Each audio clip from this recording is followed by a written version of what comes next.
Olá você, eu sou Ed Carlos Pinheiro e nós estamos aí numa série de estudos a respeito das igrejas do Apocalipse, né? Por enquanto nós estamos falando de igreja e aqui a gente vai ver a igreja hoje de Pérgamo. Já vimos a igreja de Éfeso, já vimos a igreja de Esmirna e agora nós vamos ver a igreja então de Pérgamo. Qual era a característica da igreja de Pérgamo?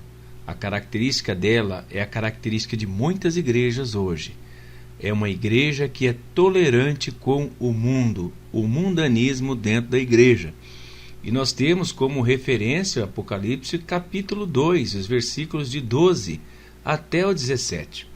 A palavra do Senhor diz assim: portanto, arrepende-te, senão venho a ti sem demora, e contra eles pelejarei com a espada da minha boca. Essa é a mensagem de Deus para a igreja que tolera o mundo no seu seio, enquanto diz que adora a Deus. Quero relembrar a você, a mim, a todos quantos estiverem assistindo ou ouvindo o som, esse vídeo, esse ensinamento, que a Bíblia diz que Deus não divide a glória dele com ninguém. Isso é muito importante que nós venhamos a saber, né? Deus não divide a glória dele com ninguém. Em nossos dias fala-se muito de tolerância como virtude do bem viver. O dicionário Aurélio, define tolerância, entre outras coisas, como tendência a admitir modos de pensar e de agir e de sentir que difere de um indivíduo ou de um grupo determinado, seja político ou seja religioso. No estudo de hoje, nós veremos, por exemplo, como exemplo, a igreja em Pérgamo, como podemos estar tolerando pecados em nossa comunidade cristã e o que o Senhor Jesus diz a essa igreja e poderá estar dizendo a nós a esse respeito. Bom, mas quem era Pérgamo? Era uma cidade? Era uma igreja? É claro que era uma cidade. E nessa cidade existia a igreja de Pérgamo. Pérgamo estava situada, uma cidade situada na província romana da Ásia, onde atualmente é a Turquia. Era cidade comercial e politicamente muito importante. Possuía uma das maiores bibliotecas da antiguidade, sendo o lugar onde o pergaminho, couro animal tratado, foi usado pela primeira vez como material de escrita. Entretanto, tornou-se um centro de adoração pagã, onde eram celebradas as adorações aos deuses Zeus e Artemis, Dionísio e Asclépio, sendo este último uma imagem de uma serpente adorada como salvador mundial. Olha que absurdo! No ano 86 d.C., Domiciano, imperador romano, determinou ser oficialmente chamado de Deus, o Senhor, e adorado como tal. Seu palácio era considerado um santuário, seu trono uma sede divina. Por esse motivo, o Senhor Jesus se refere a Pérgamo como o lugar onde está o trono de Satanás e também onde Satanás habita. Você pode verificar isso em Apocalipse capítulo 2, versículo 13. Essas palavras fazem referência à ação de Satanás por intermédio da religião falsa e da adoração ao imperador como antagônicas ao cristianismo bíblico. Ali estava então uma igreja cristã, um povo que não participava daquela adoração pagã, mas adorava o Deus vivo. Por isso era tido como traidor, enfrentando algumas vezes a própria morte, como pode ser visto em Apocalipse capítulo 2, versículo 13. A igreja em Pérgamo, o Senhor Jesus se apresenta como aquele que tem a espada de 2 cortes ou 2 gumes. Esse título se refere ao que João viu em Apocalipse 1,16 e antecipa o quê? O julgamento dos hereges daquela igreja, evidenciando que o julgamento de Deus se dá por força da sua palavra, a palavra revelada. Como diz a Bíblia em Hebreus capítulo 4, versículos 12 até 13, ela penetra no mais íntimo e desconhecido do nosso ser. O que é ela? A palavra de Deus. O que dá vida eterna não é o conhecimento intelectual da letra, mas aquele que fala as palavras de Deus. A palavra de Deus julgará os que não quiserem ouvi-la e nem obedecê-la. Mas ainda em relação à igreja de Pérgamo, a gente vê que Jesus faz para ela um elogio. Aí a gente fica comparando e pensando na nossa igreja, por exemplo, né? Temos falhas? Acredito que muitas, né? O lugar que nós a área que nós não podemos ter falha realmente é na área da adoração. Como já dissemos, Deus não divide a glória dele com ninguém. Ou nós fazemos uma adoração verdadeira, ou o nosso culto é perdido, igual o culto de Caim.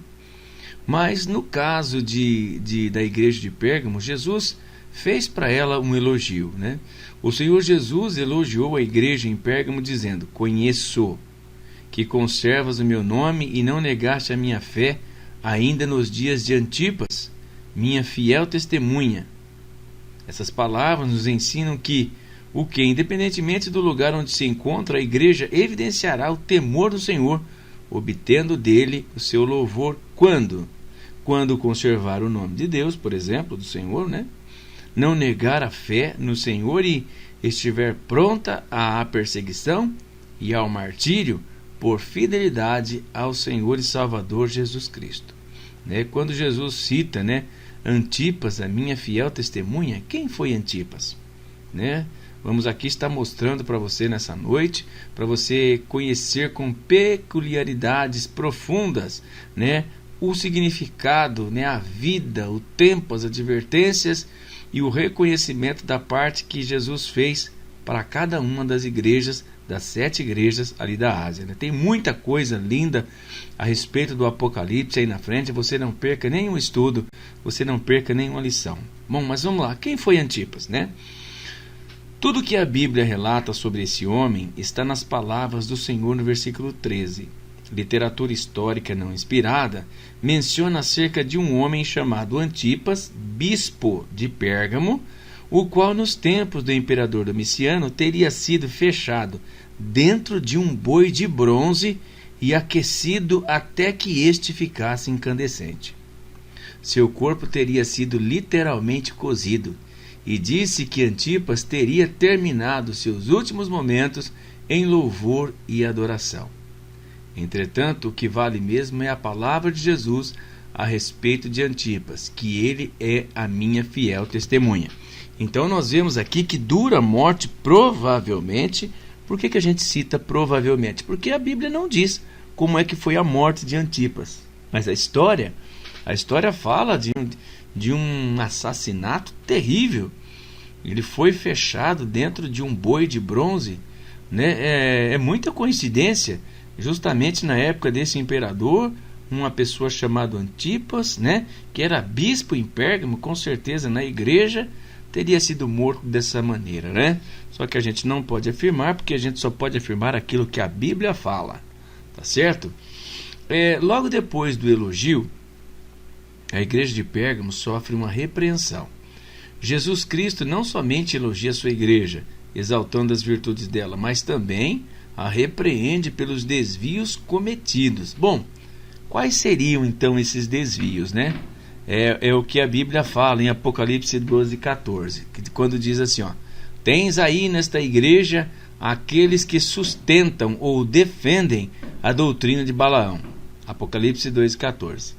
Né? Balaão, após não conseguir amaldiçoar o povo de Deus, aconselhou Balaque a enviar mulheres moabitas a fim de seduzirem os homens de Israel para suas festas pagãs, em que se comiam comidas sacrificadas aos ídolos e depois se entregavam à prostituição cultual. Você pode ver isso em Números, capítulo 22, versículo 5, e também no capítulo 25 do mesmo livro, o versículo de 1 a 4. Uma outra repreensão que a gente vê que Jesus traz para a igreja, além daqueles que defendiam e aceitavam a doutrina de Balaão, no versículo 15 do capítulo 2, o Senhor Jesus diz assim para a igreja de Pérgamo: tu tens aí os que da mesma forma sustentam a doutrina dos nicolaítas. Mas quem eram os nicolaítas? Os nicolaítas faziam parte de uma seita gnóstica infiltrada no meio da igreja, com uma filosofia de vida que propagava estar Deus interessado somente na alma humana e não no corpo. Por isso entregavam-se sem limites às orgias sexuais, à bebedeira e à glutonaria. Esses erros foram amplamente combatidos pelo apóstolo nas cartas aos Colossenses, nas pastorais, nas joaninas e na carta de Judas. O Senhor repreendeu aquela igreja por sustentar, do grego que significa segurar, não se desfazer, as práticas e ensinos daquelas pessoas como se não se constituísse nenhum problema. Então a igreja de Pérgamo era uma igreja que andava de mãos dadas com o quê? Com o mundo. Ela tolerava o mundo no seu seio. Quando nós que somos cristãos, somos espirituais e percebemos costumes mundanos dentro da igreja, temos que levantar a nossa voz em defesa do Evangelho. Em nossos dias, a tolerância é uma das palavras do discurso politicamente correto. Particularmente, eu detesto essa palavra. Entretanto, quando a Bíblia trata de tolerância, refere-se à atitude de acolhimento dos cristãos para com seus semelhantes, e não para com as ideias mundanas e corrompidas das pessoas. Portanto, a tolerância cristã é um ato de amor para com os outros, mas não pode comprometer a doutrina bíblica. Então, nós vemos que muitos cristãos acham que pode ter vida de adoração no dia do Senhor e viver segundo suas próprias vontades pecaminosas nos outros dias da semana e meses e anos e assim por diante. Essa é uma forma demoníaca de entender o Evangelho. A igreja que tolera esse estilo de vida tem do Senhor da igreja, né, o dono dessa igreja, uma palavra de repreensão conforme as que já foram mencionadas aqui. Aí Jesus, primeiro ele elogia, depois ele aponta, né, quais são as falhas da igreja, e uma glória que nós vemos aqui é que mesmo a igreja estando em erro, Jesus falava com ela. Como tem igrejas por aí que já não conseguem mais ouvir a voz de Deus, a não ser a voz de muitos falsos profetas no meio da igreja. Diante de uma igreja, né, tolerante com as práticas mundanas, o Senhor Jesus faz uma única exortação: arrependimento. Inclusive, essa foi talvez uma das primeiras mensagens que Jesus pregou quando ele começou a pregar o Evangelho. Quando ele diz lá no comecinho do livro de Mateus: arrependei-vos e crede no Evangelho, né? Então o arrependimento é uma coisa que Jesus busca em todos os homens e em todas as mulheres e todas as idades. E é isso, né, porque a tolerância com as ideias mundanas se constitui pecado contra Deus. Você pode verificar isso em Tiago, capítulo 4, versículo 17. Daí o Senhor anuncia uma peleja, usando a espada da sua boca, ou seja, a sua palavra. Então, quando a igreja for julgada, quando os cristãos forem julgados, ele não vai ser julgado pelo que eu penso, pelo que você pensa. Ele vai ser julgado por causa da palavra. Então, eu vejo aqui que Jesus vai lutar com a espada da sua boca. Ele não vai fazer outra coisa a não ser mostrar para nós a palavra que ele disse. Porque a Bíblia diz que essa palavra é que vai julgar naquele dia. Então, a nossa vida tem que estar de acordo o máximo possível, de acordo com a palavra de Deus. Então, enquanto nós vamos tentar argumentar diante de Jesus, Jesus simplesmente vai colocar a palavra lá no telão. Isso eu estou dizendo, a Bíblia não diz, né? Ou mesmo ele vai pronunciar da sua boca. Eu não sei se Jesus vai perder tempo com isso, né? Mas ele vai lutar com a espada da sua boca, e pode ter certeza que nenhum de nós, seres humanos mortais, teremos força se não cumprirmos a palavra de Deus de nos justificar e justificar a nossa igreja perante a face daquele com quem nós devemos de tratar. Então, assim, até aqui, o que nós podemos aprender? Né? Que todo e qualquer desvio da sã doutrina deve ser combatido não com cruzadas, campanhas, atos proféticos, declarações positivas e vitórias, mas com a palavra de Deus. E quando nós fizermos isso, A Bíblia fala que Jesus tem promessas gloriosas para nós. Então, nesta carta à igreja de Pérgamo, nós aprendemos que o Senhor Jesus não somente elogia, repreende e exorta a igreja, mas também lhe faz promessas, anunciando as recompensas que terá todo aquele que guardar a sua palavra. Essa promessa se refere a uma comunhão íntima que consta dos seguintes tópicos. Por exemplo, ao vencedor dar-lhe-ei o maná escondido, e fala-se da refeição como sinal de comunhão perfeita com Cristo, tal qual está escrito lá em João 6, 48 a 58. Uma outra promessa gloriosa é que Jesus diz assim, bem como lhe darei uma pedra branca. Os vencedores nas Olimpíadas da Grécia eram honrados com os objetivos, com objetos de valor. Necessitavam, porém, apenas de uma autenticação. Para esse fim recebiam, além da grinalda e dos louros, tabuletas de mármore branco com o seu nome. Receber a pedrinha branca explica-se, portanto, como um elemento de homenagem e reconhecimento do vencedor. Uma outra promessa que Jesus traz, e sobre essa pedrinha será escrito um novo nome, a qual ninguém conhece, exceto aquele que o recebe. Então aqui o Apocalipse começa a fechar a sua mensagem. Jesus começa a fechar a sua mensagem a uma igreja que tolera o mundo dentro dela, após repreender, após exortar, com palavras de promessas, de coisas boas. Aqui o Apocalipse menciona pela primeira vez a palavra novo. Mais tarde falará também sobre novos cânticos, Nova Jerusalém, novo céu e nova terra, tudo novo. Essa é a senha do mundo vindouro de Deus. Então, a Bíblia conhece a mudança de nomes, como mudança de projetos. O Senhor Jesus mudou o nome de Abraão, mudou o nome de Pedro. Deus interrompe uma vida e a redireciona aos seus eternos propósitos. Sim, o Senhor Jesus faz à sua igreja promessas de comunhão íntima, se esta se arrepender dos seus pecados e guardar a palavra de Deus. A Bíblia afirma ainda lá em Hebreus 13, 8, que Jesus Cristo é o mesmo ontem, hoje e eternamente, será para sempre. A carta à igreja de Pérgamo nos mostra que o Senhor Jesus hoje ainda vela pela sua noiva, que é a igreja, santificando-a para as bodas, para o casamento, o dia do arrebatamento da igreja. E nesse zelo o Senhor Jesus elogia, repreende, exorta e faz promessas à sua noiva, mas ela tem que se arrepender. E o faz com um propósito revelado lá em Efésios 5, 26 e 27, para que a santificasse, tendo-a purificado por meio da lavagem de água pela palavra, para apresentar a si mesmo igreja gloriosa, sem mácula, nem ruga, nem coisa semelhante, porém santa, perfeita e sem defeito. Então, esta é a nossa mensagem hoje a respeito, então, da terceira igreja mencionada ali no livro do Apocalipse, Nós vimos a primeira, Efésios, depois nós vimos a igreja de Esmirna e agora nós estamos vendo a igreja de Pérgamo.